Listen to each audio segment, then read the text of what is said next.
Okay. So it's nice to meet you again after such a long time. Yeah, you too. Yeah. So we did our photo shoot, yesterday, the day before yesterday. Our second photo shoot, Our right? second photo shoot. Right, yeah. right. Yeah. And we did our first one. Do you remember what it was? Like what year or time? 2019. 2019. It was, I think, March. Okay. Spring of 2019. Yes. Yeah. So It's been a while. 4 years, yeah. Yes. It's crazy. What happened in all these 4 years? Yeah, a lot. A lot, yes. Where do you want me to begin? How about this? How about we'll show the audience some of the photos before. Is that a good way to start? I think so.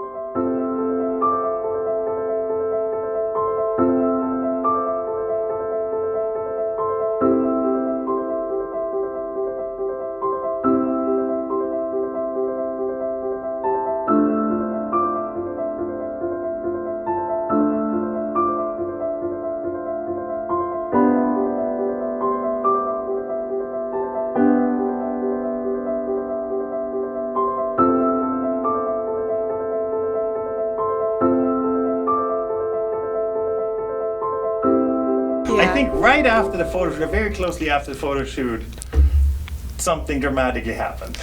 Yeah, it was actually a big pivotal moment in my life.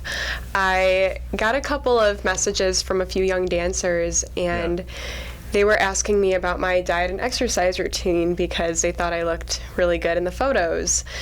And I began to write it out for them. I wrote out what I ate in a day and what I did for my exercise. And after that, I really broke down. And Why? well, I saw what I was doing to my body and to myself, and I knew it wasn't healthy. And I would never want any younger dancer to go through what I had gone through. And in that moment, I remember I deleted everything that I had written down, and I said, I'm sorry, but I'm actually going to get some help because I am really struggling. And in that moment, it was heartbreaking, but I was really proud of myself that I was able to tell those girls the truth and just be my authentic self. So after that, I went to my dance team nationals, and that's where I hit my rock bottom, and I did go into treatment to get some help and to recover.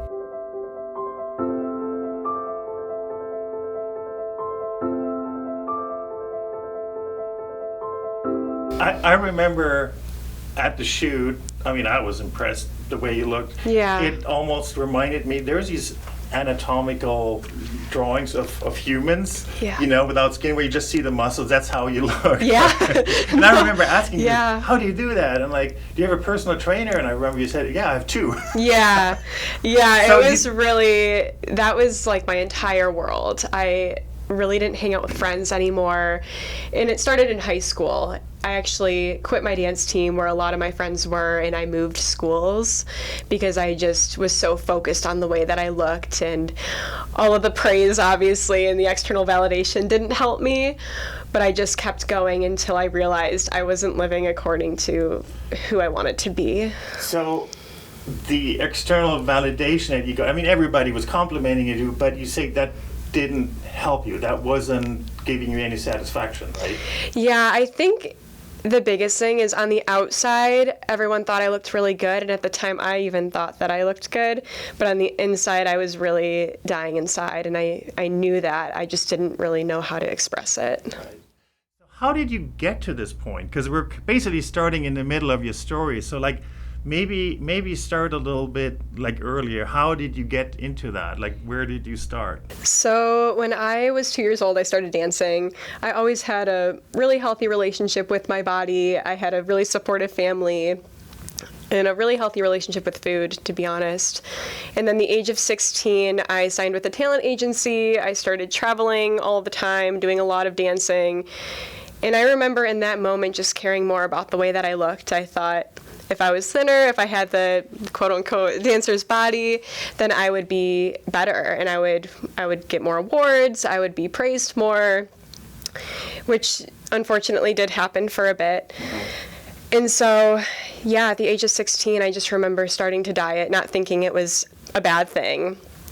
And when I kept cutting out certain food groups, I became really undernourished. that's when I just noticed a lot of weight loss happening. I lost a lot of my stamina and strength when I was dancing. And like I mentioned before, I quit my high school dance team. I just couldn't keep up with all of it. So when you say you cut it out and you worked out and all of that, so even though you looked amazingly fit, you really weren't, right? Yeah, I really wasn't. My organs were dying, like everything was just starting to shut down in my body, and the doctor told me they weren't sure if I was going to make it. Wow. Yeah. Wow. I did a little bit of reading on being underweight and overweight.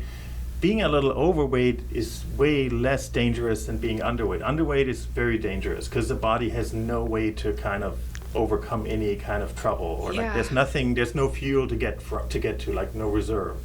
It's really challenging in the dance community, especially. I think it's just on social media too, to look a certain way, and like you mentioned, it's very unhealthy to be underweight and for your body to not be properly functioning.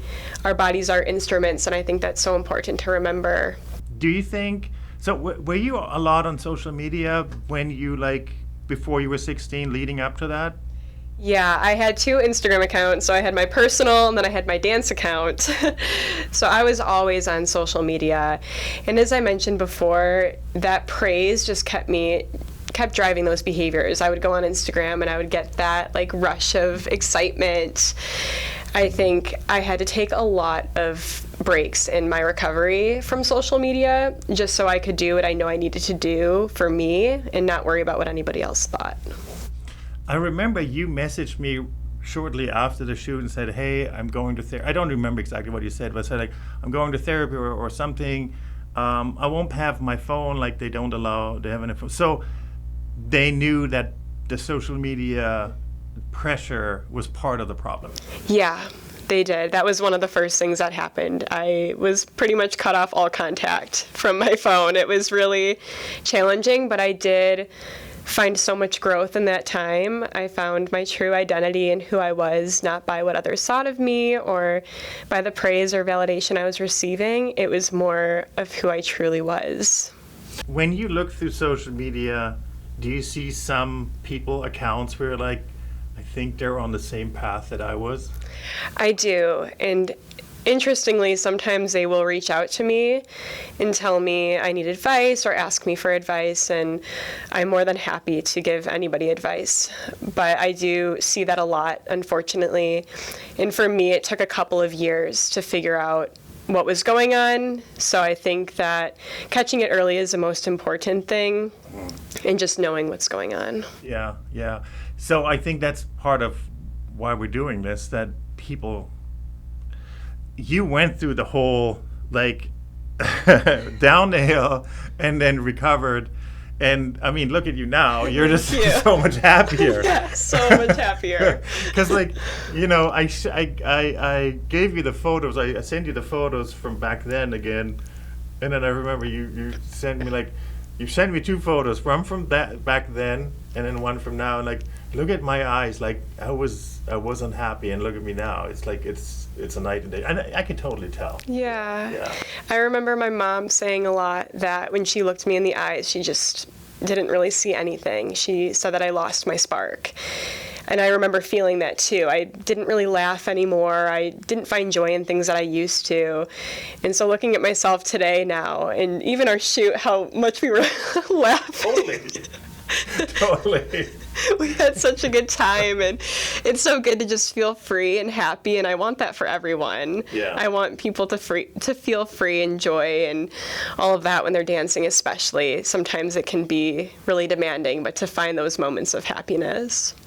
I'm struggling a little bit with the other side. I'm a little too big. So, well, but I think everybody has their struggles, right, with weight, and goes through phases of, and I think the key is to find the right balance, because, like, if I eat less and cut out certain food groups, like Skittles and ice cream, all right, I feel stronger, better, I sleep better, everything is better, right? But there is the point where when you do that too much, it tips over and it goes bad, right?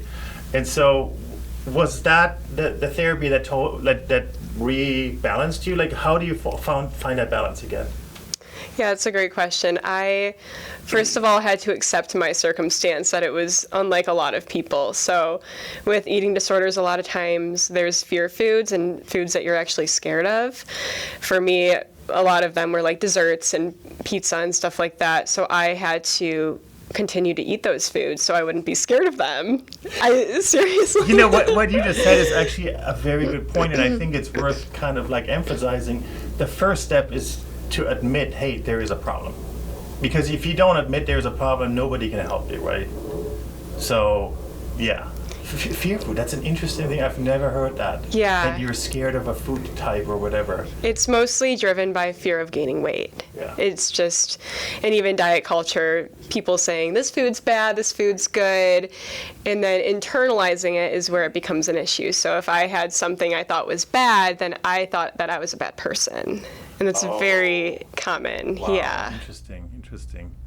Yeah, that's a good thing, because, yeah, I think most people don't understand that, that you feel bad as a person for eating. It's placing, like our bodies, the way we look, and all of that on a pedestal, and making that the most important center of our life.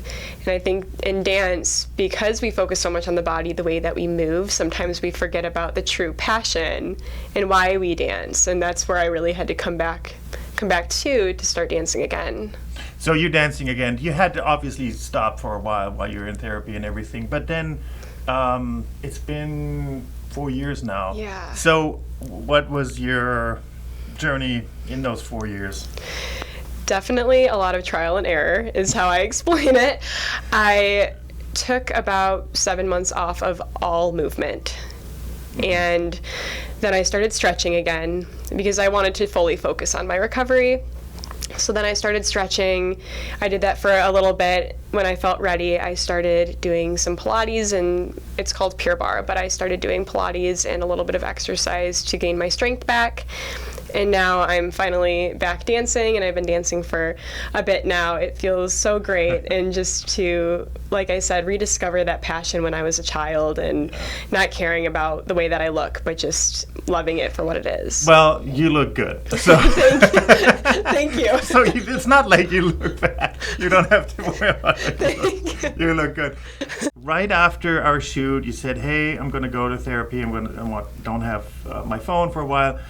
And instantly I thought, oh, dang, okay. And I think I asked you, like, hey, do you want me to delete the photos? And you said, no.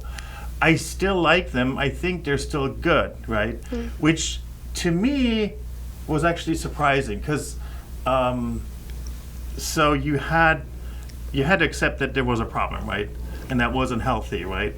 But you also didn't demonize your past. When I went into recovery, I knew how big of an issue this was, and there's not a lot of advocates in the community that stand up for dancers that are going through something like this, and I knew that I wanted to be a role model one day, and I knew that just those pictures would really show how far that I've come. And like we mentioned in the beginning, just looking back, and it does make me sad, but again, I feel really proud that I chose recovery and chose to make it to where I am today, and just to show that there's nothing wrong with, weight gain, or there's nothing wrong with your body changing. I think our bodies go through seasons, and like we were talking about, there's different seasons of change, and just accepting that is huge. That's an interesting thing, because the fact that we didn't delete the photos, and you still think, hey, we can show them, because it's part of your whole journey. It's part of your whole history. You don't have to hate your. I think I said history. You don't have to hate your younger self for not knowing what you know now, right? I loved that. That was something that really stood out. Like, I did what I could then. I thought, like I said, what I was doing was right. I had no idea that this would all happen until the point to where it did. But I did what I could. I mean, you didn't damage yourself, or is there anything where you said, oh, that was permanent damage? Did you do something, or is it? Luckily, thank God, no. Okay, cool. I am very blessed, because like I said, we weren't sure if I was going to make it. It was very, very scary for me and my family. We had a hard time getting me on a plane to fly back to Michigan to go in the hospital. Wow. So even the plane ride was difficult. it was difficult because of my heart and the height. It was really challenging, the elevation. That is so interesting to me, that someone can look like, like a superhero, but actually be very weak and vulnerable, and it's not healthy, right? Because it's a totally different image that the fitness industry tells you, like, if you're lean and have muscles, you're the strongest that you can be, but that is not always true. It's not. And that's a scary thing, is that no one really sees it. That's the tricky thing about eating disorders, or even mental health in general. No one really sees what's going on in the inside. Mm-hmm. And once I finally just came out and said I needed help is when my life changed. That moment, I need help. Well, was that the girls had sent you, like, hey, I want to be like you, and you said... But here's the thing, and I still don't understand it 100%. So you were doing that to yourself, right? And that was okay. But doing that to someone else, or them doing that to them, was not okay. So where does that disconnect come from? Yeah, no, really, that is so interesting, because I think, like I said, I was living for other people. I wasn't even living for myself anymore, because I just... And a little bit backtracking here, but I was bullied in high school. Mm-hmm. And I moved high school as my senior year. And so I thought, okay, if I looked a certain way, people would like me, people would accept me. So it was a lot of just deep-rooted things going on, but the main part of it all is I really was living for other people and the outside, and not my authentic self. Yeah. You haven't danced in a while, but you kind of got back into it a few months ago, mm-hmm. Just stretching. Did you actually go on stage, or did you take classes, or just yourself? Yeah, pretty much just myself, and making sure this was good to go back into. I knew that it was always my passion, and I was hoping that I could go back into it in a healthy way, so I went very slowly. But yeah, I was a little bit nervous about the shoot because I haven't done that much, like leaps and all that. Yeah, it's actually an interesting thing, that I have that problem a lot. I'm known as a dance photographer. Not everybody, a lot of people know me. And they get very nervous when they have a shoot with me, because they think they're not good enough, right? Because I shoot with a lot of people, and I always post the best, because that's what does well on social media. And it's a struggle for me to tell you guys as dancers, like, it doesn't matter where you are, at what level. I'm making you look good. That's mm-hmm. always, my thing. And I don't know, I think we were laughing more than taking pictures. We were. It was funny, it was great. It was just, we had the perfect environment, like the perfect location, and I felt like you were just so much more relaxed, right? Because you didn't have to, like, look a certain way or do this or perform, and I didn't expect that either, Actually, I was surprised how much he could do, but after telling me, like, hey, I haven't danced in 4 years, yeah, I mean...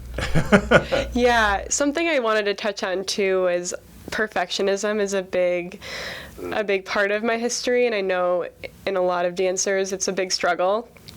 So I've really had to set that aside and, like I said, just really accept myself for who I am. Mm-hmm. So I think going into the shoot, I had to remind myself I'm not going back to those old ways of wanting to be perfect, but I'm going to go with an open mind, do what I can. Your message back meant so much to me, just accepting me for who I am, so that made it a lot easier to go into the shoot.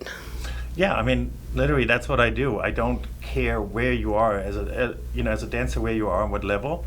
Yeah. I just work with you and make you look good, and that's really my job. And the thing is, like, at the end of a shoot, you're happy with your photos because you look good, right? And that's all that matters, right? It's not how many likes does a photo get and all of that stuff, right? I mean, in a way it does, but it doesn't define you. Exactly. I love that. And it is really helpful, because I was telling myself that, but to hear it from somebody else meant a lot to me. And I think just having people that surround you that are in the same boat, not focus so much on the likes and having that be the defining factor. That's huge. Yeah, like, I mean, it's always easy to say, like, a rich person says, well, money doesn't mean anything to me. Well, yeah, you have a ton of it, Same when I say, like, likes don't really mean that much. Well, I have I have a lot of followers. But really, I'm at the point where I don't care, right? I just want to have fun, right? It's my job. I want to have fun. And I think that was the difference between the first photo shoot and the second. The first one was all about perfection. Yes. And I was stressed out too, because, like, oh my God, she looks amazing. I got to make the best photos out of that, I can't mess this up, because that's on me, right? So, yeah. And this time it was just having fun. Exactly. Yeah, it's like that freedom. Yeah. I felt so much more free, because I remember even before our shoot, I was working out for hours before. I felt like I just had to be absolutely perfect. And like I said, I felt empty inside, where this time I was like, okay, I haven't danced in a while. Let's see what happens. But we're going to be spontaneous and enjoy it. And we had the best time. Yes. That was so much fun. It worked really out really well. And I think the photos turned out really well. I'm very happy with them. You said before, I asked you before, like, you see people that you think are in the same spot, like in the same spiral, in the same path that you were. How do you... it's always difficult to reach out to people, And I think part of why we're doing this video is just so that people can see this, and then hopefully, just like you, see it on themselves. So what are some things that, people, like, maybe like red flags on themselves, if I want to call it that way? What do you think is things that people can look out for? I think one of the big things is perfectionism, like I mentioned, and people pleasing. Those two were root concepts of my eating disorder. And just noticing that if you do struggle with either of those things, to notice that and to just be very conscious of if you feel that you're losing weight on purpose or you're getting into unhealthy habits, to get help immediately. I unfortunately had waited a really long time to get help, and I'm grateful that now I am healthy and I'm able to help, but just it would be really great to get that early. So you would say perfectionism, if you're never happy with yourself, that's a red flag. People pleasing, you always try to make someone else happy. Yeah, and I think the last thing I would say would be finding your identity fully in what you look like, which is really tricky with social media. And by that I mean just focusing so much on the external, and how I mentioned before, living for other people and wanting to put out this like perfect picture, and just being aware of that as well, and knowing that no matter what happens to your body, no matter what circumstance in your life, your identity is who you are. It doesn't matter what you do and what you accomplish. You always are with yourself, and that's most important. Yeah, that's a very, very good point. It's when you fall in love with someone, it doesn't matter how they look at all. Well, even I can relate to that in dance, because as I was losing so much weight, and I wasn't, like I said, I lost a lot of my stamina, my strength. I couldn't jump anymore. I couldn't do my aerial. I was like, it almost felt like a chore to dance, because it was so hard for me. And I kept doing it, but I was really losing the joy. And so I really had to work on my perfectionism to go back into dancing again. Where it's not about the external visuals, but about just having fun. Yeah. Yeah. And if anything, if it becomes a career of dance, that's great. If not, and I do it for fun, that's also great. I'm just going to go with the flow and allow life to work things out. So going back to like people that might be in the same position that you were before, is there a way they can reach out to you? Yeah, definitely. My Instagram is probably the best way. My email is also on my Instagram, so if anyone wants to reach out, email. But my Instagram is Lindsey, Lindsey, and then Wawrzniak, W-A-W-R-Z-Y. Going to put it Do you want to somewhere. just put it down? Description below, up here. I don't know where it is in the future. Yeah, it's going to be really long, Okay. so maybe just having that. But yeah, Okay. reaching out, my Instagram or email is perfectly fine. I'm also speaking now at different dance studios along with different colleges and schools, so I'm more than happy to speak and be an advocate.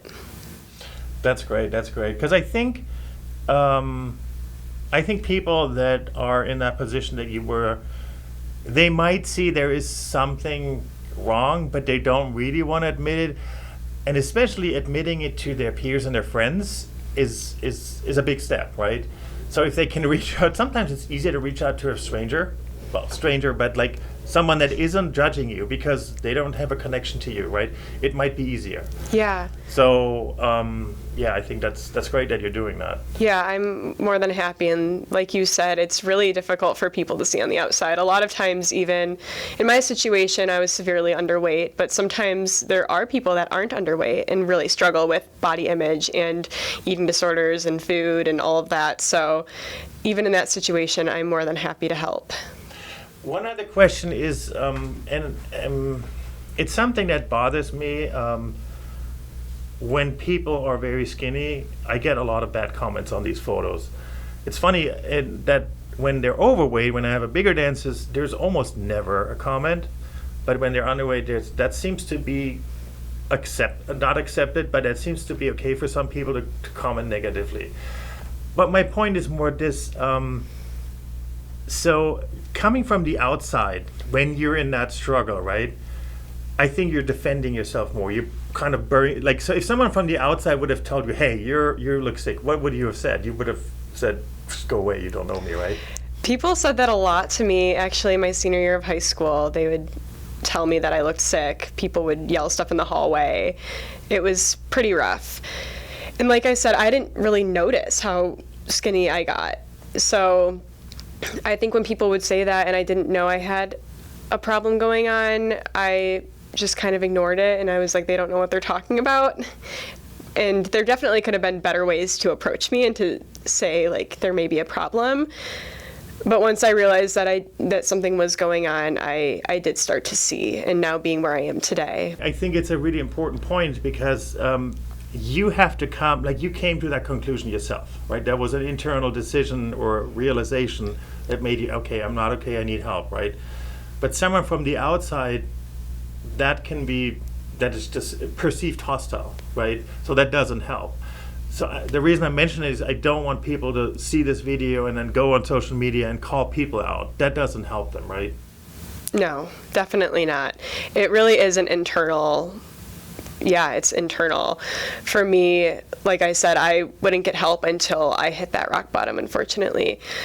And just realizing that I didn't want to live that way anymore. I was losing my memory. So many things were happening that I just knew I wanted to change. So I think that change comes from inside. Yeah.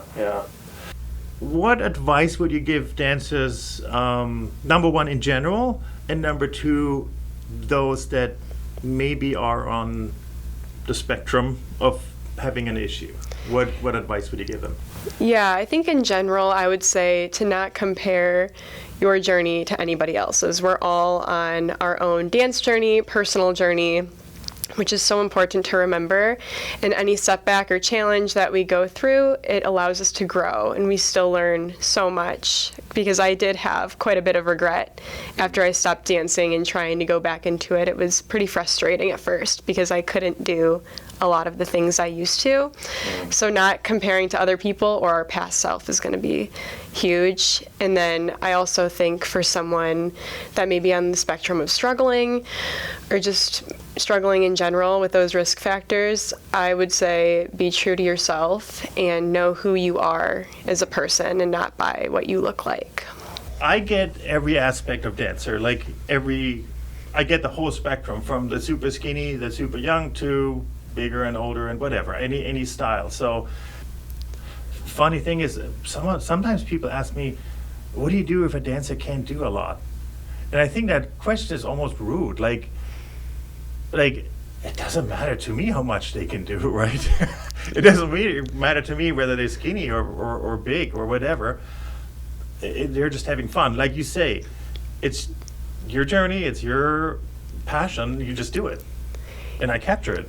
Yeah, that's exactly it. I think just knowing that it's a passion, you're sharing what you love with the world, and that's so important. And I think the more people that follow their dreams and continue to move forward and take the next best step toward where they want to go, that just inspires other people. So I think having that variety of dancers is amazing because you see that it's not a one-size-fits-all.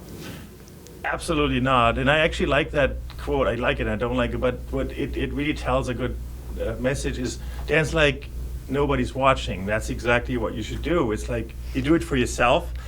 Yeah, you want to be in front of an audience and give your best, but you're actually dancing, doesn't care what they think about me. So there's nobody around, and you just have fun. I always dance like no one's watching my room. That's the only way I dance. Nobody has ever seen me dance. Sometimes I have dancers that are very skinny, but they're healthy. It's just they're going through a phase in their life, usually when they're younger, right? Like when they're like 10, 11 or something. And it's just like they have a growth spurt, but they're just, like they grow this way, but not this way. That comes later, right?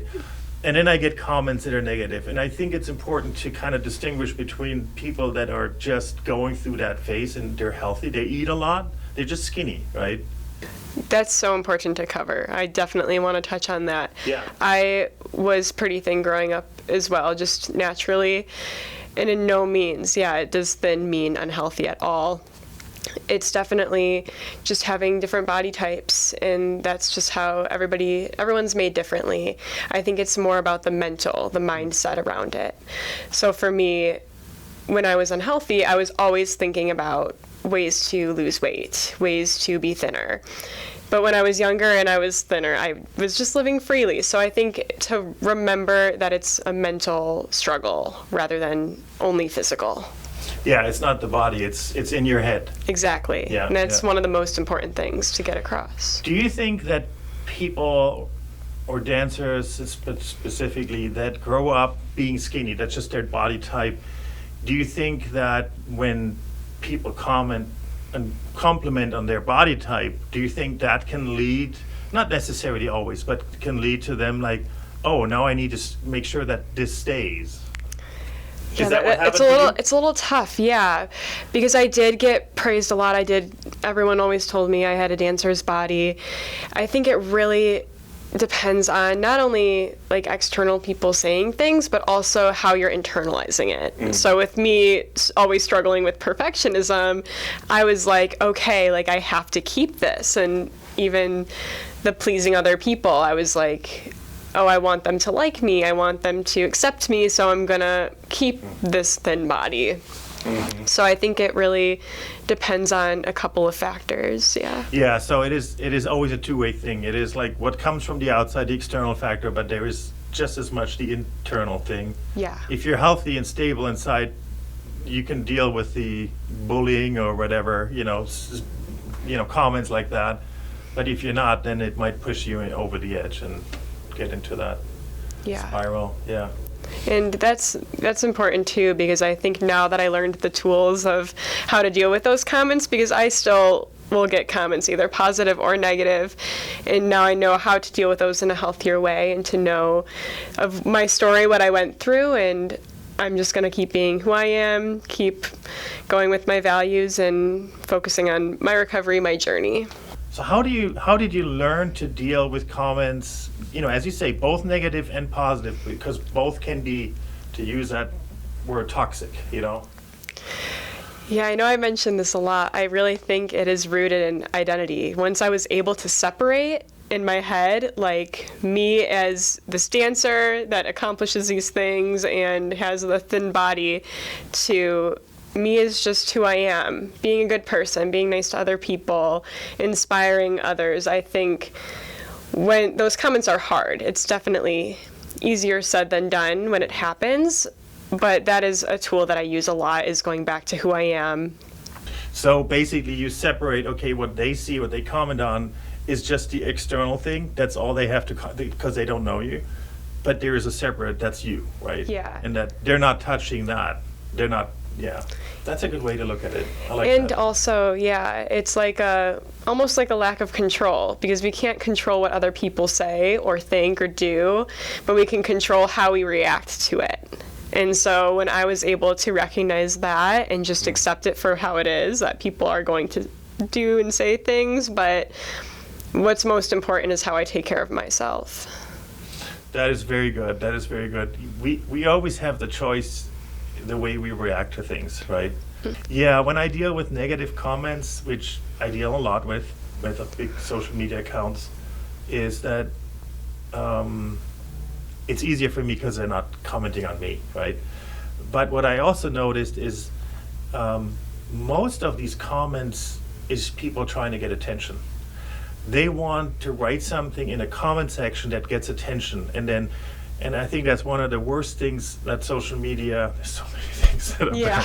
bad, but that's one of the worst things on social media is that you can like a comment, and that's what they're going for. They want to say something that gets a lot of likes. It's just getting attention. It has nothing to do with that dancer. They're just looking for something. You can always find something to comment on. Like I mentioned, when I was bullied, I felt like people were just picking at every flaw that Yeah. I had. And it was just to the point where I was like, they're literally picking at everything. And I had a really difficult time with that, I think, on social media too. And all you do is type it out and you sit behind a phone or a computer or whatever. It makes it that much easier to put out. We've been talking about doing this video interview thing for a while, and finally we're gonna make it happen. And I'm so glad we finally got it, and we got the photo shoot, because it really completes the story, and it makes me so happy to see you happy, like healthy and happy, and just like content with yourself. And that was really the. It just makes me happy. It was a good way to come to to peace with this story. Thank you. I think what you said, it completes a story, and we've been wanting to do it for a long time. I think the timing was perfect. It was exactly 4 years later, and I'm just so grateful for people like you who have supported me through this journey, and everybody else. And if I can be a support to anybody, I'm more than happy. So I'm very grateful that we could do this and to share my story. Yes, and I hope that we can reach a few people, even if it's just a few. And don't reach out to me. Reach out to her. Reach out to you.